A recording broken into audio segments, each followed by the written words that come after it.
They stuck an eviction notice on my cabin door like I was some drifter who didn't belong. No call, no knock, just a piece of paper screaming I had 30 days to pack up and leave. My heart sank as I read it, standing on the porch where I'd spent summers with my dad, fishing on Willow Lake. That cabin wasn't just wood and nails, it was my last tie to him. I almost laughed at the nerve of the HOA, thinking they could scare me off with a letter. If they knew who they were messing with, they'd have burned that notice before stepping foot on my land.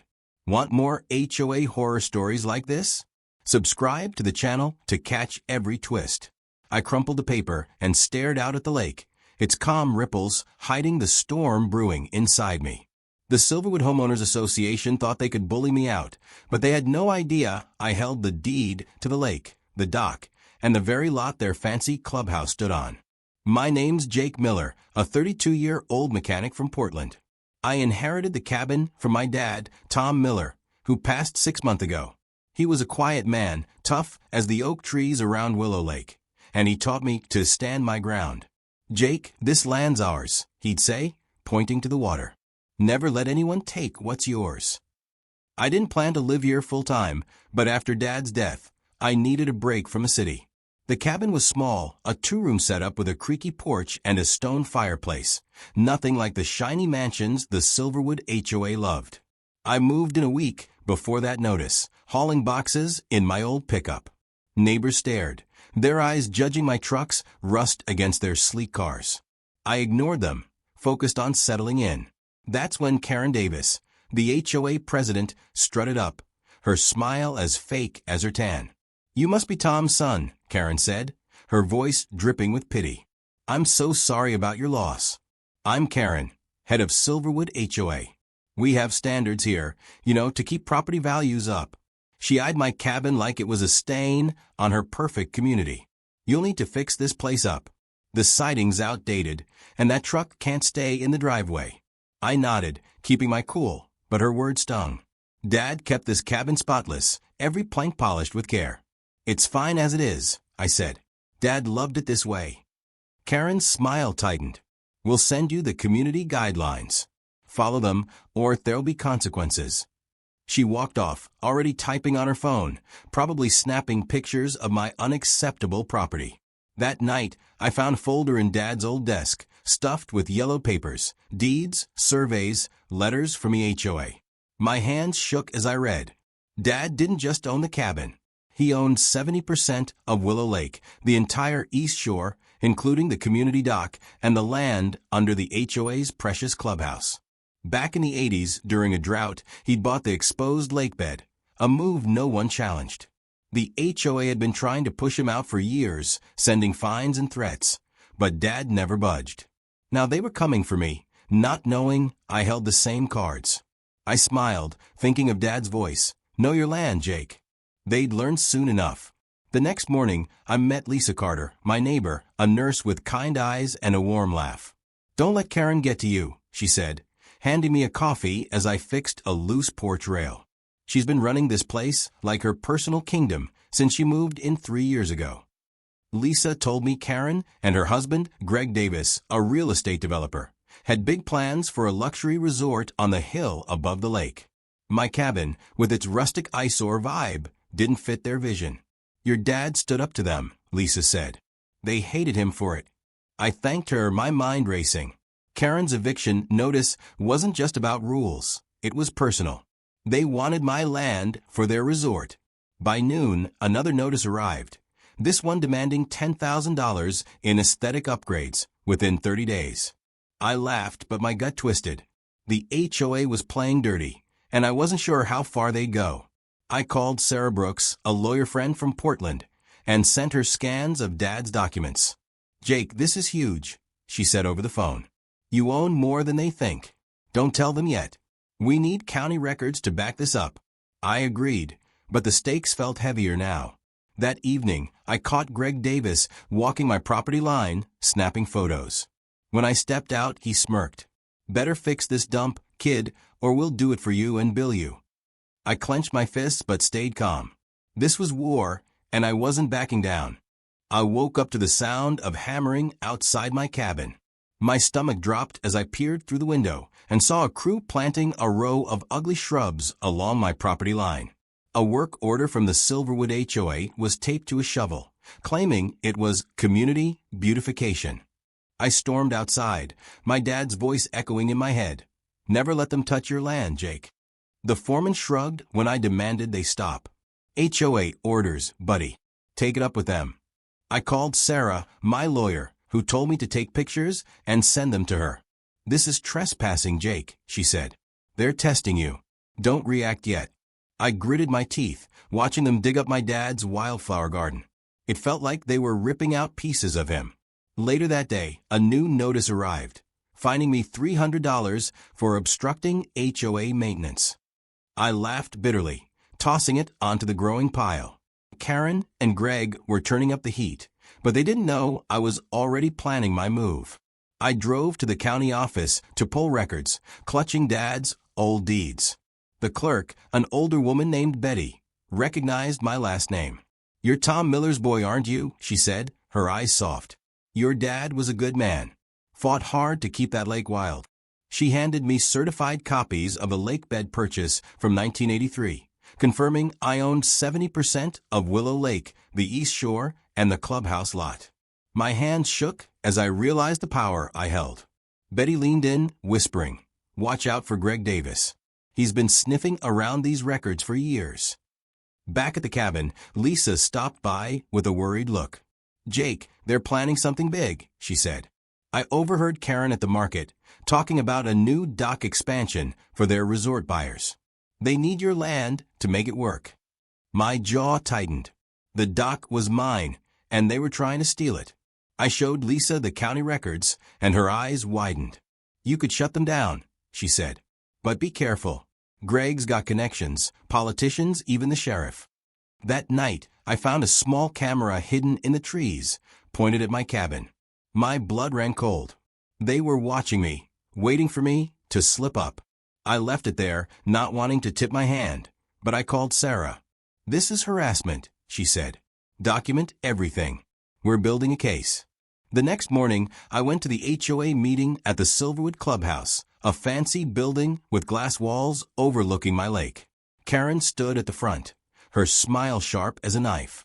"We're here to discuss community standards," she said, clicking through a slideshow. My cabin popped up, photographed to look like a shack. "Mr. Miller's property is dragging down our values," she said, not looking at me. Whispers filled the room. Some neighbors nodded. Others looked uneasy. A man named Mike Reed, a quiet guy who ran the local hardware store, spoke up. "Jake's cabin's been here longer than your rules, Karen. Maybe leave him alone." The room tensed, but Karen ignored him, moving to the next slide about dock improvements. My heart raced. They were planning to rebuild my dock without permission. After the meeting, Mike pulled me aside. "I'm on the HOA board, but I don't trust Karen," he said. "She and Greg pushed out 2 families last year with fines they couldn't pay. Your dad was the only one who fought back." He slipped me a folder. "HOA financials. Look at the dock rental fees. Something's off." I thanked him, my mind spinning. Back home, I opened the folder and found receipts showing Karen collected thousands in dock fees, but none of it showed up in the HOA's public budget. My gut told me Greg was pocketing the money for his resort. As I sat on my porch, staring at the lake, a truck roared up, blocking my driveway. Greg stepped out, his eyes cold. "Sell now, Jake, or this gets ugly," he said. "Your dad made the same mistake, and look where it got him." His words hit like a punch. Was he hinting Dad's death wasn't natural? I stood tall, hiding my fear. "I'm not my dad, Greg. You'll see." He smirked and drove off, leaving me with a sinking feeling that this fight was about to get darker.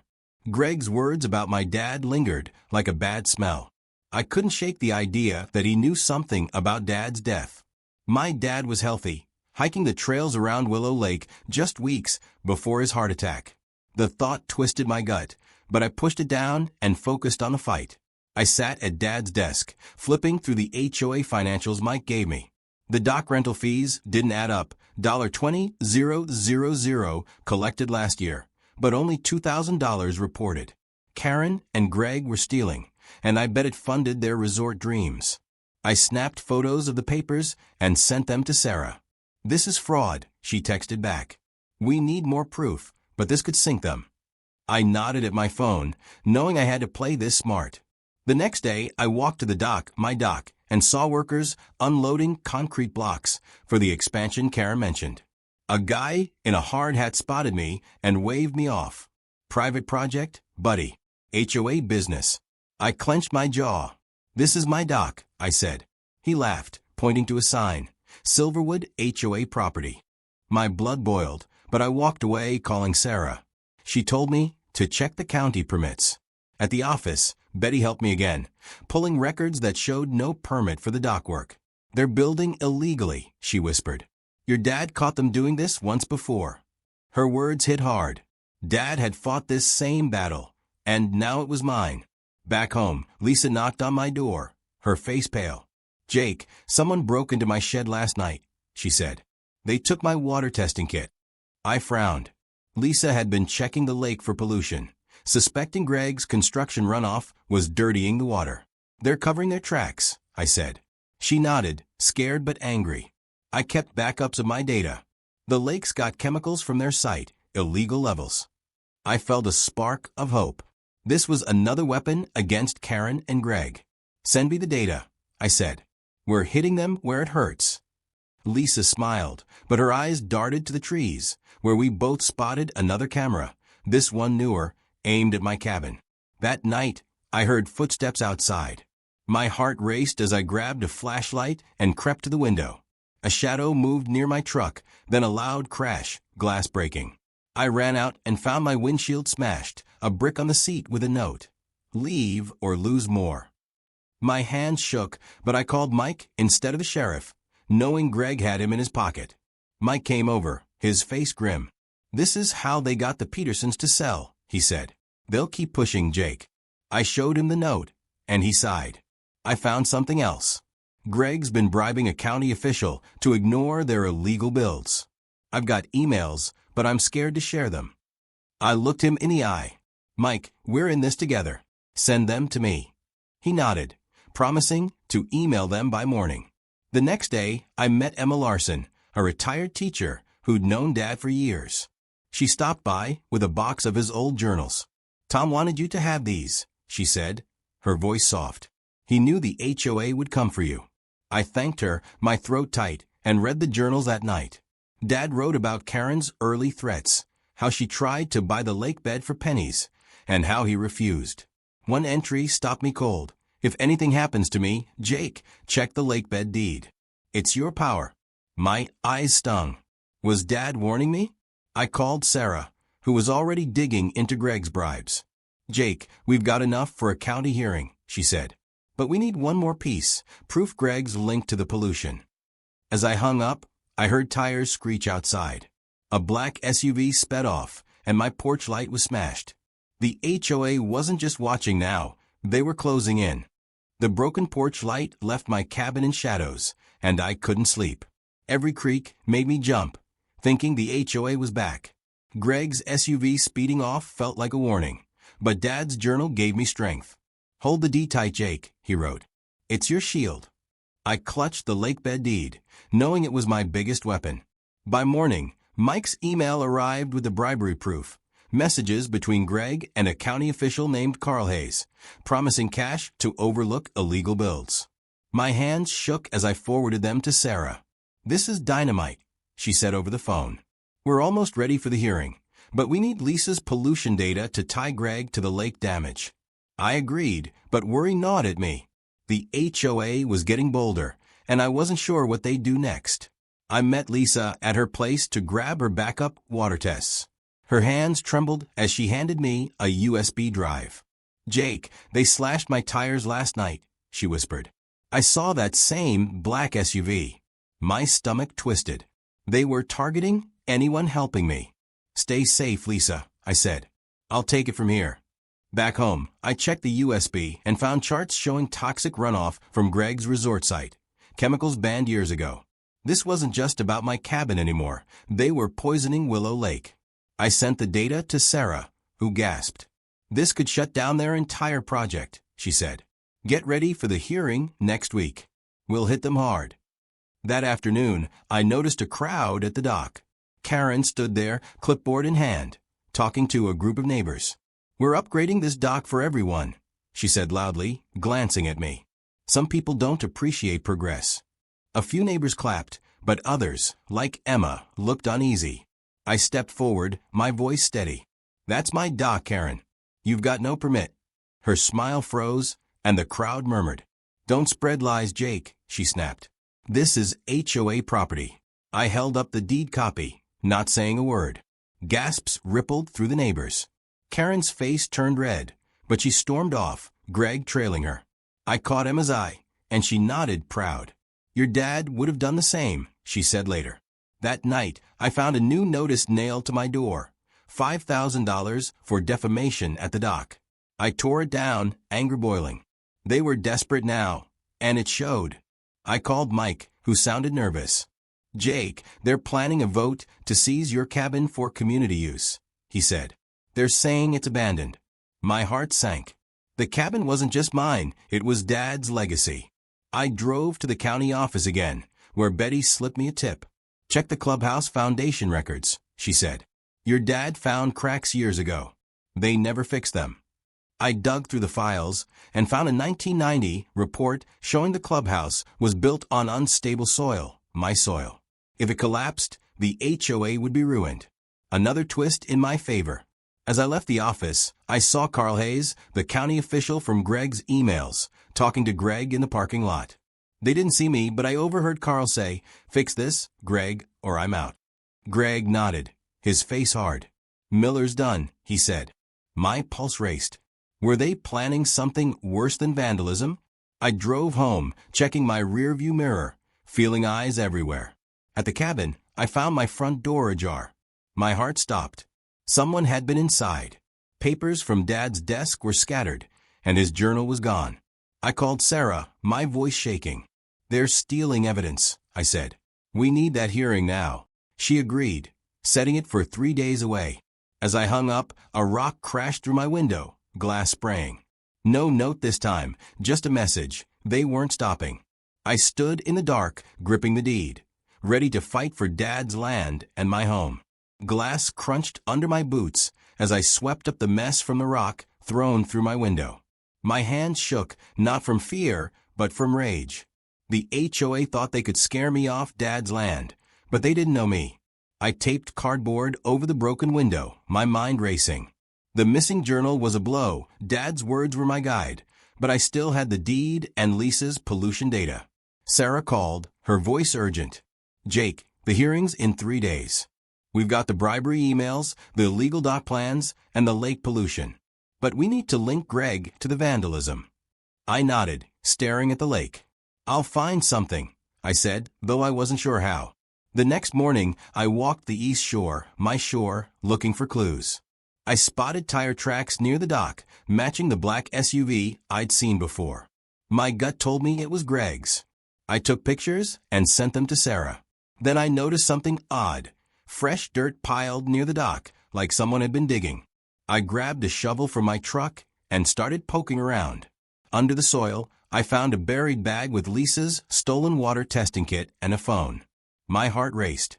The phone was locked, but the case had Greg's initials. This was no coincidence. I bagged it and called Lisa. "They tried to hide this," I told her. She gasped. "That's my kit. Jake, they're desperate." I knew this was the link we needed. Back home, Mike stopped by, looking jumpy. "Jake, Karen's pushing the vote to seize your cabin tomorrow," he said. "She's got half the board scared or bribed." I showed him the phone and testing kit. His eyes widened. "That's Greg's. I saw him with it last week." Mike hesitated, then pulled out a USB drive. "I hacked the HOA's security cameras. There's footage of Greg near your place the night your windshield was smashed." My pulse quickened. This was gold. "Mike, you're risking a lot," I said. He shrugged, his face tired. "Your dad helped me keep my store when the HOA tried to zone it out. I owe him." His words hit deep, reminding me how Dad fought for everyone, not just himself. That afternoon, I met Emma at her house. She made tea, her hands shaky, but her voice steady. "Jake, I found something in Tom's old letters," she said, handing me a note from 1995. It was from Karen's predecessor, begging Dad to sell the lake bed for a development deal. Dad refused, writing, "This lake is for the town, not profit." I felt a lump in my throat. Dad wasn't just fighting for our family. He was protecting Willow Lake for everyone. Emma touched my arm. "You're his son. Finish this." I nodded, more determined than ever. But as I left, I saw Karen across the street, staring. She didn't approach, but her eyes said she knew I was closing in. That night, I heard a low hum outside. I grabbed my flashlight and found a drone hovering near my cabin, its red light blinking. My stomach dropped. They were stepping up their game. I swung a broom and knocked it down, its camera lens cracking. The drone had a Silverwood HOA sticker. I called Sarah, my voice tight. "They're spying with drones now," I said. She sighed. "Jake, they're panicking." "That phone you found?" A tech friend unlocked it. "It's got texts from Greg to Carl, planning to frame you for the pollution." My jaw dropped. This was bigger than I thought. A setup to ruin me. Sarah added, "We've got enough for the hearing. Stay safe until then." I hung up, my heart pounding. As I locked the door, headlights flashed outside. A truck idled in my driveway, then peeled out. No brick this time, but the message was clear. They were watching, waiting, and ready to strike. I gripped the deed, knowing the hearing would be my only chance to end this. The truck's headlights faded, but my nerves stayed on edge. I clutched the deed, my dad's words echoing, "This land's your shield, Jake." The hearing was 2 days away, and the HOA's dirty tricks, drones, break-ins, framing me for pollution, proved they were scared. I hid Greg's phone and Lisa's testing kit in a lockbox under the floorboards, where Dad used to stash his tools. If they'd broken again, they'd find nothing. I barely slept, checking the windows every hour. By morning, my eyes burned, but I felt Dad's strength pushing me forward. Want more HOA horror stories like this? Subscribe to the channel to catch every twist. I met Sarah at a coffee shop in town to plan for the hearing. She spread out her evidence: the lake bed deed, bribery emails, pollution data, Greg's phone texts, and Mike's camera footage. "Jake, this is airtight," she said, her voice steady. "We'll expose Karen and Greg for fraud, trespassing, and environmental crimes." I nodded, but my gut twisted. "They're not done yet, Sarah. They're too desperate." She frowned, agreeing. "Stay with a friend tonight. They might try something before the hearing." I thought of Lisa or Mike, but I couldn't drag them deeper into this mess. "I'll be fine," I said, hoping I meant it. Back at the cabin, I found a new notice taped to my door. An emergency HOA meeting that night to vote on seizing my cabin. My blood boiled. They were moving fast, hoping to bury me before the hearing. I called Mike, who sounded shaken. "Jake, Karen's got new board members. People Greg paid off. They're claiming your cabin's a safety hazard." I cursed under my breath. "Mike, can you stall them?" He paused, then said, "I'll try. But watch your back." I hung up, my mind racing. Then I noticed something chilling. My truck's tires were slashed, just like Lisa's. The HOA wasn't just playing dirty. They were out for blood. I walked to the HOA meeting, the clubhouse glowing under floodlights. Karen stood at the podium, her voice sharp. "Mr. Miller's property endangers our community," she said, showing photos of my smashed window and tires, twisted to look like I caused it. My jaw dropped. They were framing me for their own vandalism. Lisa stood up, her voice trembling but firm. "This is a lie, Karen. You know who's behind this." The room buzzed, neighbors whispering. Greg smirked from the front row. I stepped forward, holding up the deed. "You're on my land right now," I said. "This clubhouse, the dock, it's mine." Gasps filled the air. Karen's face paled, but she snapped, "That's fake. Sit down or leave." A neighbor, Tom Harris, a mechanic like me, shouted, "Let him talk." Others joined in, and Karen lost control for a moment. After the meeting, Tom pulled me aside. "Jake, your dad fixed my truck for free when I was broke," he said. "I checked the lake water myself. Lisa's right. There's poison from Greg's site." He handed me a vial of murky water, proof to back Lisa's data. My heart lifted. The community was turning, but not fast enough. As I walked home, a sheriff's car pulled up. Sheriff Daniels, a friend of Greg's, stepped out. "Jake, we got a complaint about you trespassing on the dock," he said, his hand on his holster. My stomach sank. "That's my dock," I said, showing the deed copy. He smirked, unconvinced. "We'll see about that. Stay out of trouble." He drove off, leaving me in the dark. Back home, I found my lockbox pried open, the phone gone. My heart stopped. They'd been inside again. I called Sarah, my voice shaking. "They're one step ahead," I said. She stayed calm. "We've got backups, Jake. Tomorrow we end this." As I hung up, a strange smell hit me, gasoline. I ran outside and saw flames licking the edge of my porch. Someone had tried to burn my cabin down. Flames flickered on my porch, the smell of gasoline choking the air. I grabbed a bucket from the shed and doused the fire with lake water, my heart pounding. The blaze died, but the charred wood screamed how far Karen and Greg would go. I called Sarah, my voice shaky. "They tried to burn my cabin," I said. She gasped. "Jake, get out of there. Stay with Lisa tonight. The hearing's tomorrow." I agreed, grabbing the deed and Lisa's pollution data before driving to her place. As I left, I saw that black SUV parked down the road, its engine idling. They were watching, but I wasn't running. Dad fought for this land, and so would I. At Lisa's, she handed me coffee, her face pale. "Jake, I found a letter in my mailbox," she said, showing me a typed note. "Stop helping Miller, or your job's next." My stomach twisted. The HOA was targeting her career now. "I'm so sorry, Lisa," I said, guilt hitting hard. She shook her head. "Your dad stood up for this lake. I'm in." Her words reminded me of Dad's journal, stolen but burned into my memory. "Protect what's right, Jake." I hugged her, grateful for her courage. We spent the night going over evidence, bribery emails, pollution data, Tom's water sample, and Mike's footage. It was enough to bury the HOA, but I felt the weight of Dad's legacy.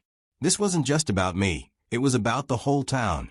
The next morning, I stopped by Emma's to check on her. She looked frail but fierce, handing me a photo of Dad at the lake, fishing with neighbors years ago. "He loved this place," she said, her eyes wet. "Karen and Greg want to pave it over for rich folks. Don't let them." I promised I wouldn't, my throat tight. As I left, I noticed a new camera in her yard, aimed at her house. My blood boiled. They were spying on everyone now. I snapped a picture of it and sent it to Sarah, who added it to our case. "This shows their pattern," she said. "We've got them." Back at the cabin, I found a new notice nailed to the door. "Final warning. Vacate by noon." It was past noon, and I laughed bitterly. They thought they'd won. I drove to the county office, where Sarah met me to prep for the hearing. She'd found a bombshell, a 1989 contract showing the HOA leased the clubhouse land from Dad, but they stopped paying rent after he died. "They're squatting on your property," Sarah said, grinning. My jaw dropped.